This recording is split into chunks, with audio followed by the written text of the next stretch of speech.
लघु लक्ष्मीनेव तान् संवृद्धि अभिनव मदलेखा श्याम गण्डस्थलानां न भवति विस्तन्तु वारणम वारणानाम। यहाँ पर भर्तृहरि जी ने बताया है जो शासक वर्ग हैं उनको संबोधित करते हुए कवि यहाँ पे कहते हैं कि जो परम सत्य को जानने वाले विद्वान हैं उनका कभी भी अपमान नहीं करना चाहिए। तुच्छ तिनके के समान धन उन्हें जो है वो बांध नहीं सकता। जैसे कि कमलनाल का कोमल जो सूत्र होता है वो ताजे मज्जल जिसके हाथी के कपोलों से मज्जल बह रहा है, ऐसे श्याम वर्ण के कपोलों वाला जो हाथी होता है, मत वाला हाथी, उस हाथी को बांधने की श्रृंखला हम कमलनाल के कोमल तंतुओं से नहीं बना सकते। तो ये बात यहाँ पर भर्तृहरि जी ने कही है। अधिगत परमार्था नाम, अधिगत यानी जान लिया है जिसने, परमार्था नाम परम अर्थों को, अर्थात जिसने किसी भी चीज़ के श्रेष्ठ अर्थों को पहचान लिया है, जान लिया है, यानी कि विद्वान व्यक्ति कि जिसने परम सत्य को जान लिया है। माम अवस्था, माम यानी मत करो, अवस्थाम यानी अपमानित, अर्थात ऐसे व्यक्ति को अपमानित मत करो, क्योंकि लघु तृणम छोटे तिनके के समान जो लक्ष्मी होती है वो तान उनको न एव नहीं संवृद्धि नहीं बांध सकती। यहाँ पर उनके लिए जो है लक्ष्मी जो है कोमल कमल के तंतुओं के समान बताई गई है, क्योंकि जो लघु तिनके के समान जो लक्ष्मी है वो उनको बांध नहीं सकती। कहने का तात्पर्य उनको प्रभावित नहीं कर सकती। विस्तंतु अभिनव मदलेखा, जो कहते हैं कि जिस प्रकार विस्तंतु कमलनाल के तंतु जो हैं वो अभिनव मदलेखा नवीन गिरती हुई जिसके कपोलों से मद की रेखाएं गिर रही है, ऐसे श्याम गण्डस्थलानाम श्याम वर्ण के कपोलों वाले वारणानाम हाथियों को वारणम बांधने में न भवती समर्थ नहीं होती है।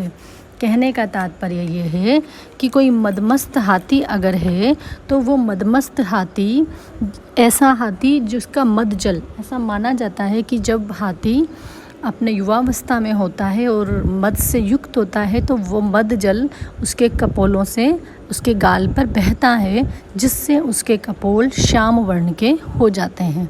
तो ऐसा मदमस्त हाथी काफ़ी ताकतवर होता है।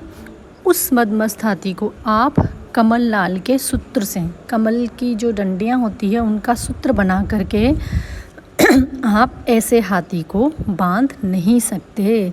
उसी प्रकार जो है लक्ष्मी होती है, वो लक्ष्मी जो श्रेष्ठ कवि विद्वान व्यक्ति हैं, शासक वर्गों से वो कह रहे हैं कि जो राजा महाराज शासक हैं वो ऐसे विद्वान व्यक्तियों को उस लक्ष्मी के द्वारा बांधने का प्रयत्न, उस लक्ष्मी से प्रभावित करने का प्रयत्न न करें, क्योंकि परम सत्य को जानने वाले जो विद्वान होते हैं वो स्वाभिमानी होते हैं और धन के मद में जो चूर शासक वर्ण है, जो साम्राज्यिक वर्ण है, वो ऐसे तत्वज्ञानियों का उनको अपमान नहीं करना चाहिए, क्योंकि उनके लिए जो लक्ष्मी है वो तो तिनके के समान तुच्छ होती है और विद्वान लोग जो हैं मदमस्त गजराज के समान होते हैं। जिस प्रकार की कमल के तंतुओं के द्वारा जिसके मदजल बह रहा है, ऐसे बलवान हाथियों को नहीं बांधा जा सकता, उसी प्रकार से संपत्ति के द्वारा स्वाभिमान विद्वानी व्यक्तियों को भी वश में नहीं किया जा सकता। पैसे का जो प्रलोभन है वो परम तत्व को जानने वाले जो विद्वान लोग हैं वो उसको नहीं अपनाते। पैसे के द्वारा अगर उनकी चाटुकारिता करने का प्रयत्न किया जाए तो वे उसे स्वीकृत नहीं करते। धन के बल से हम उन्हें प्रलोभित नहीं कर सकते और उनको हम धन के बल के द्वारा आतंकित भी नहीं कर सकते, अर्थात हम उनको धन के बल के द्वारा डरा भी नहीं सकते। इसलिए धन का भाव दे करके उन विद्वान व्यक्तियों को नहीं बांधा जा सकता। इसलिए हे शासक वर्णों, उनका अपमान भी तुम्हें नहीं करना चाहिए। आगे देखो ये क्या कहते हैं। हर्तु याति न गोचरम किमपि शम पुष्णाति यत सर्वदा हर्तिभ्य प्रतिपाद्यमानम अनिशम प्राप्नोति वृद्धिम पराम कल्पान्तेषु अपि न प्रयाति निधनम विद्या आख्याम अंतर्धनम येषां तान प्रति मानमुज्जत नृपा कस्ते सह स्पृधते। देखो यहाँ पर वो क्या कहते हैं कि विद्या नामक जो धन होता है वो चोर को दृष्टिगोचर, चोर को दिखाई नहीं देता और वो मनुष्य का हमेशा हित को बढ़ाता है। विद्या नामक धन हमेशा मनुष्य के सुख को बढ़ाता है और निरंतर अगर उसको बांटा जाए विद्यार्थियों को तब भी वो विद्या रूपी धन कम नहीं होता। और जो धन विद्या रूपी धन है वो इतना कीमती है कि वो प्रलय काल में भी नष्ट नहीं होता। तो ये विद्या नामक जो गुप्त धन है जिन विद्वानों के पास होता है, ऐसे विद्वानों को वो राजाओं से कहते हैं कि ऐसे विद्वानों के सामने हे राजाओं तुम अभिमान करना छोड़ दो, क्योंकि ऐसे विद्वानों के साथ कोई भी स्पर्धा नहीं कर सकता। अर्थात ऐसे विद्वानों के साथ कौन स्पर्धा कर सकता है कि यत जो विद्याधन जो होता है वो गोचरम न याति, वो विद्याधन हर्तु, तु का मतलब है चोर, चोर से तात्पर्य है यहाँ पर जो कि विद्वान नहीं है। तो ऐसे चोर व्यक्तियों को न गोचरम दिखाई नहीं देता है विद्या रूपी धन, और सर्वदा हमेशा ही किमपि किसी भी प्रकार से शम को, कल्याण को, पुष्णाति बढ़ाने वाला होता है। व्यक्ति के कल्याण को वो विद्या रूपी धन बढ़ाने वाला होता है। और अनिशम अर्थिभ्य, अर्थात कहने का तात्पर्य है कि वो जो विद्या रूपी धन होता है अनिशम यानी निरंतर, अर्थिभ्य जो कि अर्थी होते हैं, जो कि याचक होते हैं, उन याचकों को रात दिन प्रतिपाद्यमानम प्राप्त होता रहता है। यहाँ पे याचक से तात्पर्य है कि विद्वान व्यक्तियों को वह विद्या रूपी धन जो है हमेशा मिलता रहता है, प्राप्त होता रहता है, और जो कि कल्पांतेषु, कल्पांत होने पर भी यानी कि सारा संसार का नष्ट हो जाने पर भी, युगांत हो जाने पर भी जो निधनम न प्रयाति, जो कि निधन को प्राप्त नहीं होता, अर्थात विनाश को प्राप्त नहीं होता, अर्थात वो नष्ट यानी कि कल्पांत होने पर जब सब कुछ नष्ट हो जाता है तब भी वो विद्या रूपी धन किसी भी प्रकार से नष्ट नहीं होता। और तत्विद्याख्यम अंतर्धनम येषाम, कि येषाम जिनके पास वो विद्या नामक अंतर्धन है, तो हे राजा लोगों तान प्रति, उनके प्रति मानम, किसी भी प्रकार का मान अभिमान करना उज्जत छोड़ दो, ते सह क स्पर्धेते, उनके साथ कैसी स्पर्धा, अर्थात हम उनके साथ स्पर्धा नहीं कर सकते, उनके साथ बराबरी नहीं कर सकते। किनके साथ बराबरी नहीं कर सकते? जिन विद्वानों के पास विद्या रूपी गुप्त धन विद्यमान है हम उनके साथ बराबरी नहीं कर सकते।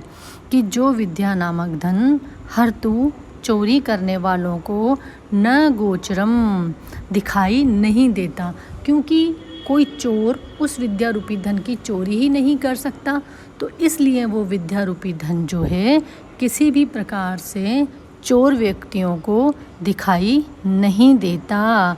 और जो कि गुप्त है, क्योंकि छुपा हुआ रहता है, वो व्यक्ति के अंदर विद्यमान रहता है। हम जब चाहें जब उसे निरंतर विद्यार्थियों को दे सकते हैं, और जो देने पर भी कम नहीं होता। उत्तरोत्तर जो किसको प्राप्त होता रहता है, वृद्धि को प्राप्त होता रहता है, बढ़ता रहता है। और ये ऐसा धन है जो कल्पांतर यानी कि जब युग नष्ट होने वाले हैं, जब प्रलय काल है, तब भी ये विद्या रूपी धन नष्ट नहीं होता।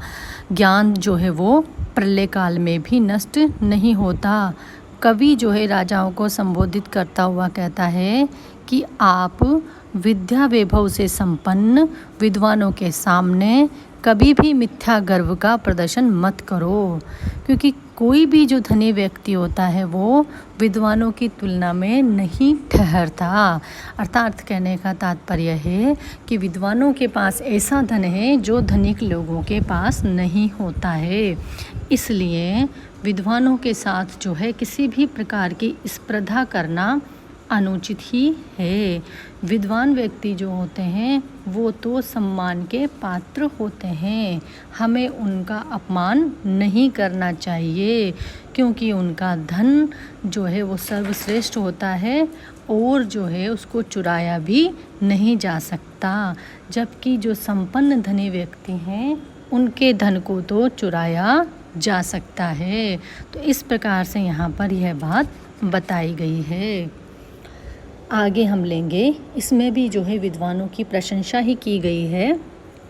क्या कहते हैं भर्तृहरि जी कि शास्त्र उत्कृष्ट शब्द सुंदर गिरह शिष्य प्रदेय आगमाः विख्याता कवयो वसंती विषय यस्य प्रभो निर्धनाः तज्जाड्यं वसुधाधिपस्य सुधीयत्तु अर्थं विनापीश्वराः कुत्स्यास्यु क्यों परीक्षकेन मणयो ये अघर्त पातिता।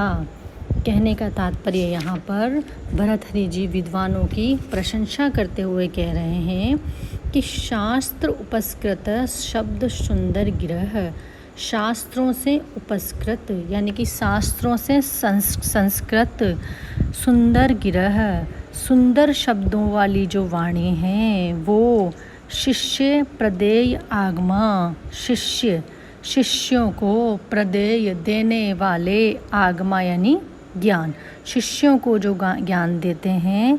विख्याता कवयः, ऐसे जो प्रसिद्ध कवि हैं। यस्य प्रभो, जिससे जो है राजा लोगों के विषय में निर्धना वसंती, जो कि राजा लोगों के राज्य में निर्धन होकर के रहते हैं, अर्थात उनको पैसा धन संपत्ति लक्ष्मी प्राप्त नहीं होती है, वो दरिद्र बने रहते हैं। तत् वसुधा अधिपस्य, वसुधा यानी पृथ्वी के, अधिप यानी स्वामी यानी राजा लोग, कि वो जो राजा है वो जाड्यम जड़ बुद्धि वाला है, क्योंकि सुधिय विद्वान व्यक्ति तो अर्थम विना अपि, बिना धन के भी ईश्वरा किसके समान होते हैं, ईश्वर के समान होते हैं। कहने का तात्पर्य यहाँ पर वो कहा है भर्तृहरि जी ने कि यदि किसी राजा के राज्य में जो शास्त्रवेत्ता होते हैं, जो विद्वान, जो विद्यादान करने वाले विख्यात विद्वान कवि होते हैं, वो उस राज्य के लिए एक प्रकार से सौभाग्य की बात है, क्योंकि ऐसे जो विद्वान महाकवि होते हैं उनको पुरस्कार और उपहार आदि से अगर कोई राजा सम्मानित नहीं करता है तो ऐसा शासक जड़मती या मूर्ख है, ऐसा शासक विद्वान नहीं है। तो इसीलिए वो कहते हैं कि विद्वान लोग जो होते हैं वो बहुमूल्य हीरे जवाहरात की तरह स्वतः महत्वपूर्ण होते हैं। और अगर कोई मूर्ख किसी भी प्रकार से कोई मूर्ख पारखी व्यक्ति हीरों के मूल्य को कम करके आंकता है, कम करके बताता है, तो यह उसके लिए निंदा की बात है। तो इससे हीरों का महत्व किसी भी प्रकार से कम नहीं हो जाता। तो इसी प्रकार अगर कोई मूर्ख शासक जो है विद्वानों का मूल्य नहीं समझ पाता, तो यह उसका ही दोष है। इससे विद्वान कवियों पर महत्ता पर, विद्वान कवियों की महानता पर किसी भी प्रकार का कोई भी प्रभाव नहीं पड़ता है। कहने का तात्पर्य, ऐसा राजा कुपरीक्षक है और निंदनीय है जो कि मणियों का अवमूल्यन करता है।